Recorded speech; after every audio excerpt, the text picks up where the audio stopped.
This is a demonstration of the Italian Tubular Cast-on, which is an optional cast-on for the Carsyn Cowl, which is shown here. The Italian Tubular Cast-on is a beautiful way to begin your cowl. It has a rounded edge and it leads beautifully into a 1x1 rib. Let's get started. We'll talk about the knitting needles that you'll need.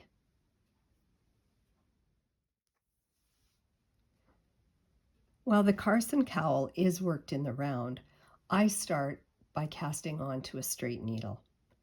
I find it makes it easier to count the stitches that I've cast on. It's easier to keep them from twisting around the needle when compared to casting onto a cable needle. If you can manage the casting onto a cable needle, have at her. It is also a great way to work.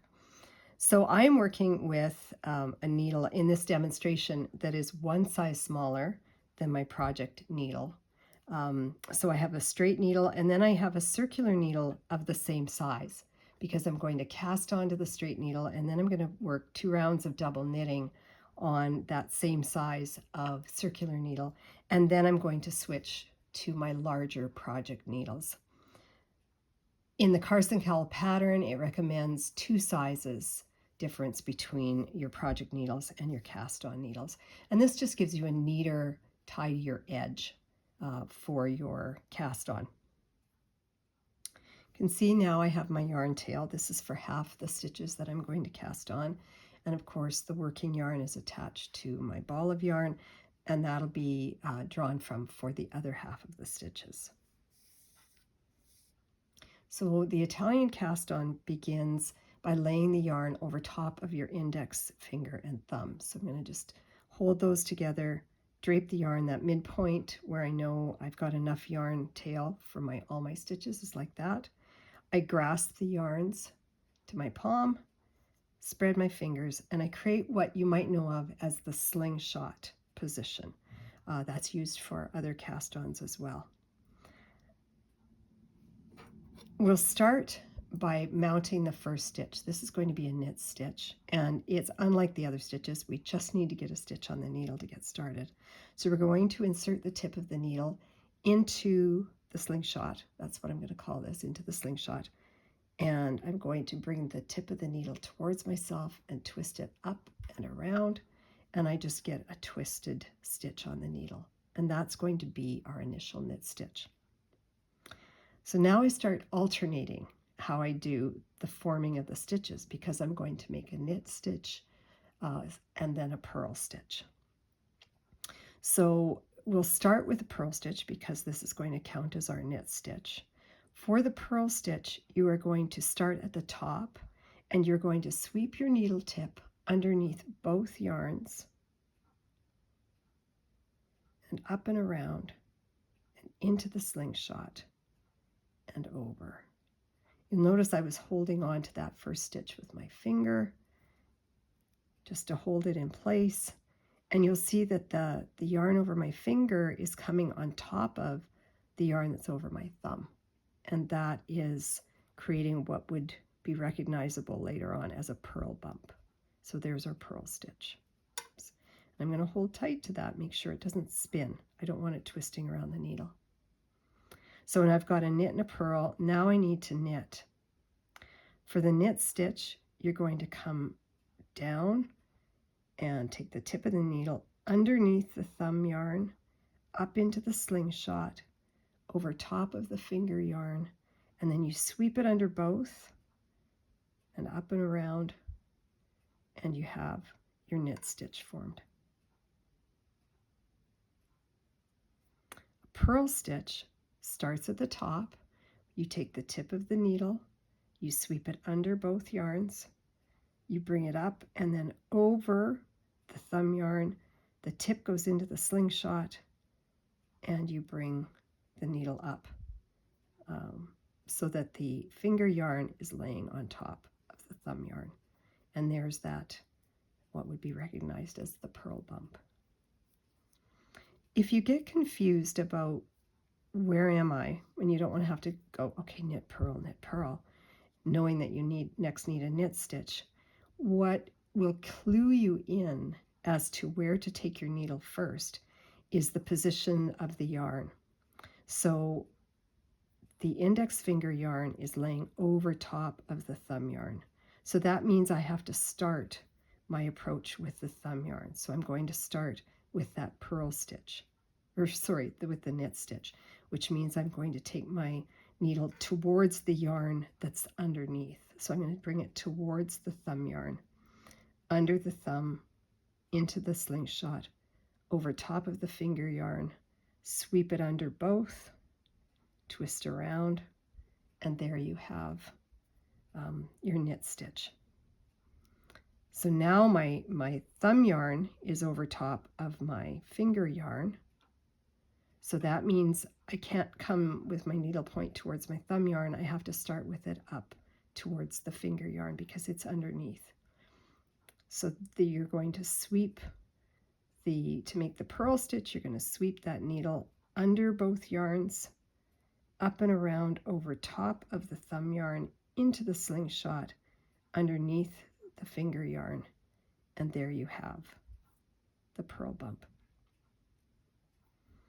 Another knit stitch. We don't want to start at the top because that yarn is laying over top, so we're going to come with the point of the needle and sweep it under the thumb yarn into the slingshot and over top of the finger yarn and underneath both. Twist it around, and there you have a knit stitch.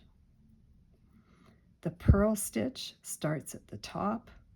You're going to sweep the needle under both yarns and then bring it up and over the thumb yarn into the slingshot behind the finger yarn, and you bring it up, and there you have the yarn laying over. Let's do a few more. So we're going to go with the knit stitch. The knit stitch is going to start by bringing the needle under the thumb yarn into the slingshot, over the finger yarn, and underneath both.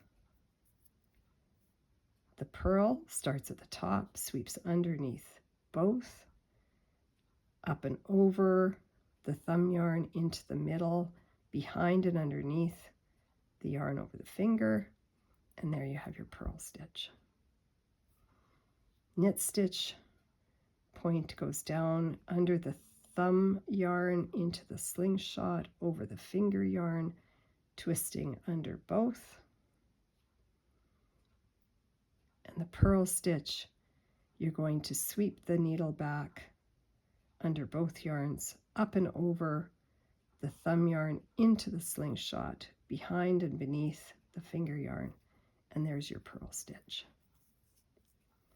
I'll do a few more without narrating. So we are up for a knit stitch next.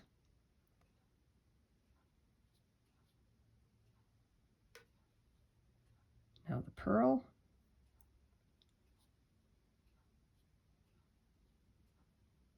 knit stitch,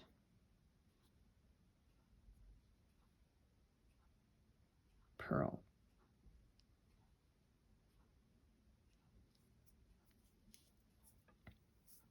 Now I've been making sure that I snug up the yarn with each time I create a stitch, and I'm trying to keep those bumps at the bottom of my needle, the yarn bumps.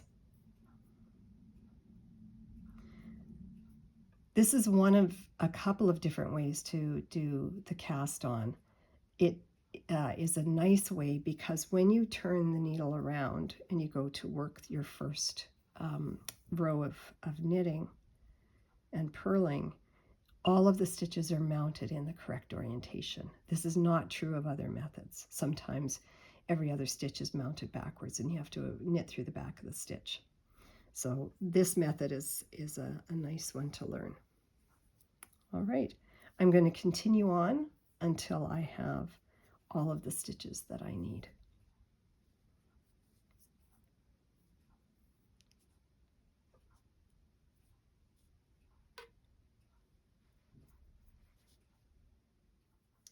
I'm down to my last 2 stitches. I've just completed a purl cast on. Now I want to do a knit. And now for the final stitch, I want to secure my yarn. So a purl stitch done with the Italian cast on is not going to work. It'll just ravel off the needle too easily. So what I'm going to do is a backwards loop cast on using the yarn that's over my index finger. So I'm going to twist my index finger and create a little loop that I'm going to bring my needle point into from the bottom. And there I have a backwards loop cast on, and that just secures that yarn, the working yarn. And there, of course, is my yarn tail. So that is the Italian cast on completed. You can see that I've managed to keep all of my little knots at the bottom of the needle. The tension is pretty even, which comes with some practice. And now we're ready for the double knitting. So there is going to be, first of all, a row of double knitting, and then we're going to join in the round and do the second part of that double knitting, and that's a round of double knitting. All right, so now I use my circular needle, and for the Carsyn pattern, I'm using the same size circular needle as for the cast on. Right, so I have ended with a purl cast on, so that'll be a knit stitch. So I'm going to knit as usual, and then I'm going to hang on to that yarn, but I'm going to slip the purl stitch with the yarn in front. So I'm going to bring the yarn between the needles to the front, and slipping purlwise, I'm going to slip that stitch off the left needle onto the right, bring the yarn to the back, and then knit the next stitch. Yarn to the front as if to purl, slip purlwise, that purl stitch, yarn to the back so that I can knit the next stitch, and so on. So when I bring the yarn to the front and slip, this yarn will be hidden. You won't see that slip stitch. Bring it to the back and do the knit. Bring it to the front, slip as if to purl, bring your yarn to the back, work your knit stitch.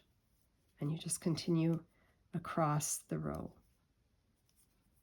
slipping the purl stitches with the yarn in front, taking the yarn to the back and working the knit. And I'll just continue across.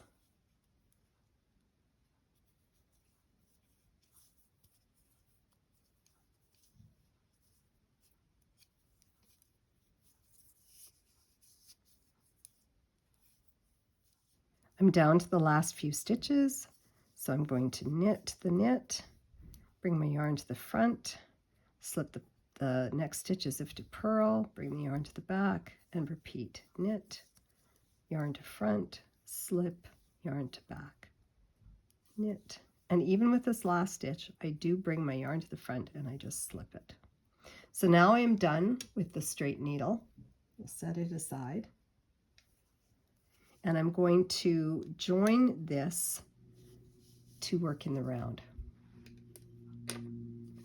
So this is where this approach of using the straight needle and working your first round makes it a little easier to make sure that you are joining without twisting any stitches. So I'm going to work around my circular needle, and I will just make sure that I don't have any twists.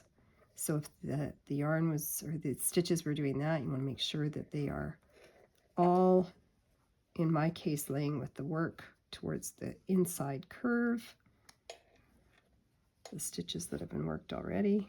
And I like to, there we go, I like to lay it on a table to make sure it's easier to see that I've got everything laying the same way, and that I'm not going to be twisting my stitches, because then you are going to have to start all over again once you discover you've made that error. All right, my stitches are looking good. I'm going to spread them out on the needle around the cable, being careful not to twist them.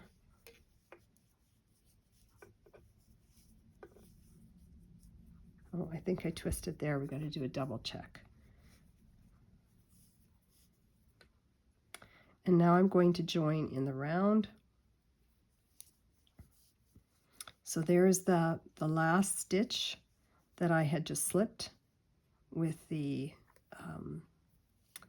yarn to the front, and now I've brought it to the back. Now this is where it's a little bit different with this next piece. You've already slipped the second stitch, so now you have to slip the knit stitch instead and purl the purl. So even though we slipped the last stitch here, we're going to actually slip the first stitch as well. So my yarn is at the back. I'm going to slip that stitch, also slipping purlwise, bring the yarn to the front, and now I'm going to purl, just a normal purl. Bring a yarn to the back, and I'm going to slip the knit stitch purlwise. That keeps the orientation correct. Bring the yarn to the front of the needle and then work your purl stitch, yarn to the back, because you always approach a knit stitch with the yarn to the back, so then you're going to slip that stitch, yarn to the front, purl, yarn to the back, slip the knit stitch, yarn to the front, purl the purl stitch. So we're doing the opposite of what we did in that first, the row we did. Now we're working in the round. So I'll just continue working my way around. I want to slip the knit stitch with the yarn at the back, bring the yarn to the front and purl. And we'll continue to the end.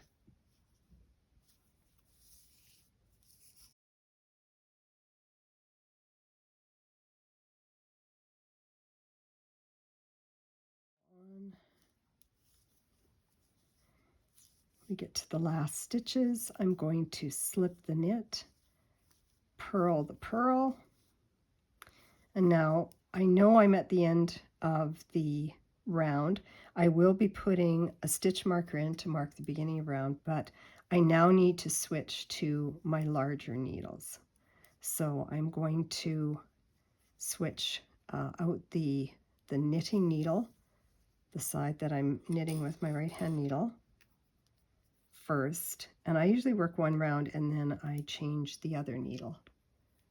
It's just because it's easier than trying to accommodate stitches on forcing stitches onto a larger needle. So I'm going to work the first round here. I'll set that one aside so I don't use it again. I've now got my larger needle on this side, and I'm going to place my stitch marker so that I know I have the beginning of the round. And now I begin to work just a normal 1 by 1 rib. So knitting the first stitch, purling the second. So I'll knit the stitch, purl, and so on all the way around.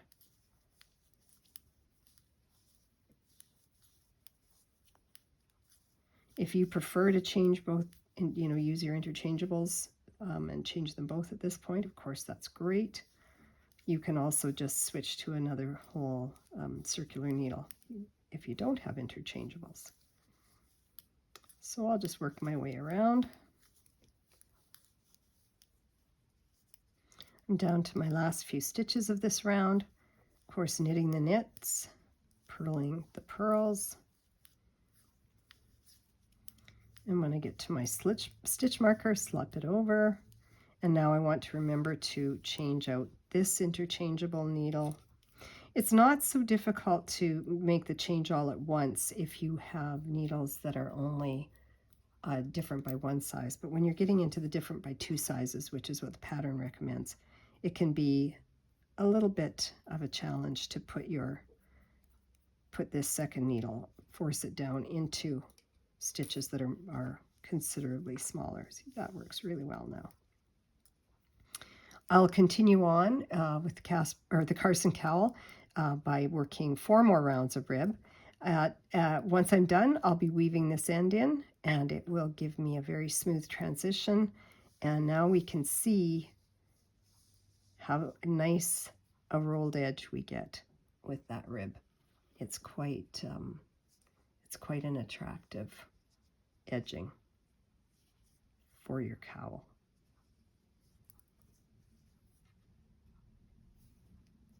Happy knitting!